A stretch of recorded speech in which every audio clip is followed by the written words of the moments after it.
سڵاوتان نەبێت لە شارپرێسەوە هەواڵی ڕۆژتان پێشکەشەکەم سەرەتاش گرنگترین ناونیشانەکە. پلە بەرزکردنەوەی بەشێکی دیکەی موچەخۆران دەستی پێکردەوە. پرۆژەی گەاندنی غاز بە ماڵان لە ڕێگەی بۆریەوە جێبەجێ دەکرێت. داوای مانگرتن و خۆپیشاندانی سەرتاسەری دەکرێت. توشبوونی گەنجان بە نەخۆشی شێرپەنجە زیادی کردووە و پسپۆڕێک باز لە هۆکارەکەی دەکرێت.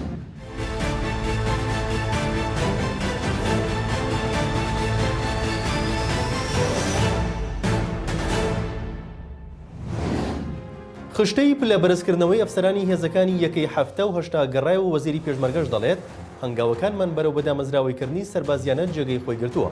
شۆڕش ئیسماعیل وەزیری پێشمەرگەی حکوومەتی هەرێمی کوردستان ڕێگەیاند خشتەی پلە بەرزکردنەوەی ئەفسەران لە نەورۆز و ئەیلولی ساڵی 2018 تا 2019 تایبەت بە هەردوو یەکەی هەفتە و هەشتا و فەرماندەی پێشمەرگەی بەرگری و فریاکەوتن و فەرماندەی زێرەبانی و پۆلیسی نەوت و گاز گەڕاوەتەوە.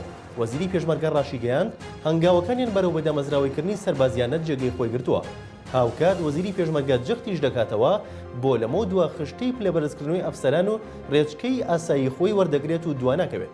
ژمارەی ئەفسەرانەشی کە ناویان گەڕاوەتەوە 3393 ئەفسەرن لە یەکەکانی هەفتە و هەشتا. فەرماندەیی پێشمەرگەی زێرەبانی و پێشمەرگەی بەرگری و فریاکەوتن لیوای نەوت و گاز.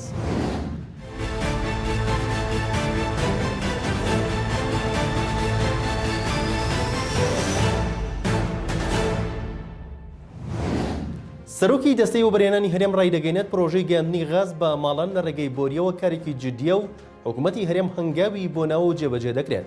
ئەمڕۆ یەکشەمە محەممەد شکوری سەرۆکی دەستەی وەبەرهێنانی هەرێم لە کۆنفرانسێکی ڕۆژنامەنووسیدا ڕێگەیاند حکوومەتی هەرێم بڕیاریداوە غاز بە سیستمی بۆری بگەینێتە ماڵانی سەرجەم هاوڵاتیان و بۆ ئەم کارش چەند کۆمپانیایەکی دەستنیشان کردووە کە پرۆژەکە جێبەجێ بکەن. شکری ڕوونیشی کردەوە دروستکردنی ئەمباری هەڵگرتنی غازی سروشتی کە لە پرۆژەی گەاندنی غاز بە ماڵان پێویستە کەوتوتە بۆری جێبەجێکردنەوە. بۆ مەبەستەش داوایان لە پارێزگاکان و ئیدارە سربەخۆکان کردووە زەوی بۆ ئەو پرۆژەیە دەستنیشان بکەن.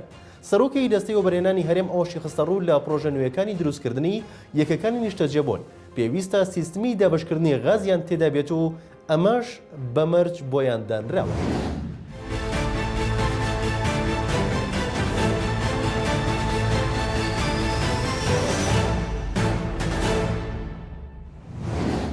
نووسینگەی ڕاگەندنەی مەلا بەختیار ئەندامی ئەنجومەنی باڵای سیاسی و بەرژەوەندەکانی یەکێتی نیشتیمانی کوردستان ڕاگەندراوێکی بڵاوکردەوە و تێیدا هاتووە.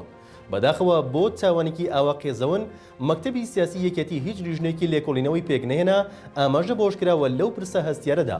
مەلا بەختیار تا ئێستا لە چاوپێکەوتن و لەو ڕاپۆرتەی کە بە بەڵگەوە بۆ مەکتەبی سیاسی یەکێتی لایەنەکان سەفارەتەکان و دەوڵەتەکانی ناردووە سەبارەت بە ژەهر خواردکردنی هیچ کەسێکی لەسەر ژەهر پێدانەکەی وەک کەس تاوانبار نەکردووە.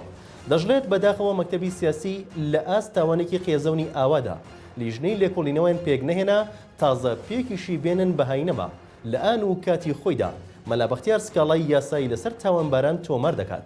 سەبارەت بە دەنگۆی سەردانیکردنی ئاراسی شێخجەنگی بۆ لای مەلا بەختیار لە چەند ڕۆژی ڕابردوودا بە ناوی لاهوری شێخجەنگیەوە لە بەشێکی دیکەی ڕاگەندراوەکەدا بە ناڕاز ناوی دەبات و دەڵێت ئەوە ناڕاستە و ئەم هەواڵە سەراپا هەڵبەستراوە. بەڵام ئاراسی شێخجەنگی لە کاتی نەخۆشەکەی لە نەخۆشخانە لە ئەڵمانیا سەردانی کردووە و بە چاوی خۆی بینیوێتی چۆن دەردەدار کراوە ئەویش بە تاوانێکی بێڕەوشت و قێزەونی زانیوە. ئاماژە بۆش کراوە مەلا بەختیار ئاراسی شێخجەنگی نابستێتەوە بە هیچ کەسێک و هیچ کێشەیەکەوە.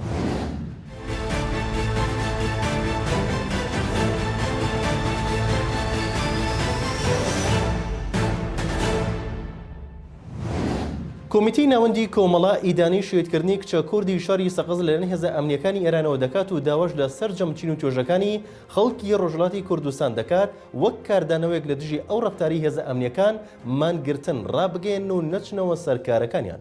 کۆمیتەی ناوەندی کۆمەڵا ڕێکخراوی کوردستانی حیزبی کۆمونیستی ئێران لەبارەی شێتکردنی ژینە ئەمینی کچە کوردەکەی سەقز پەیامێکی بڵاو کردەوە و تێیدا ڕایگەاندووە ئێمە بەتوندی ئیدانی ئەو تاوانی ڕژێمی کۆمەری ئیسلامی دەکەین و هەوسۆزی قوڵی خۆمان بۆ بنەماڵی ژینا دەردەبڕین.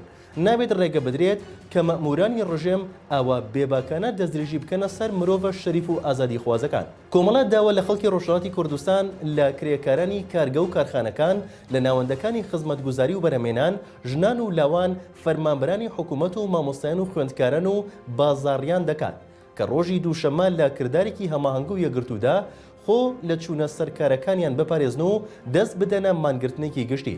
ئەمە لە کاتێکدا حسێن یەزدان پەنا جگەل لە دروستکردنی دەوڵەتی کوردی داوای کرد ڕاپەڕینی خەڵکی ئێران تەواوی ئێران بگرێتەوە.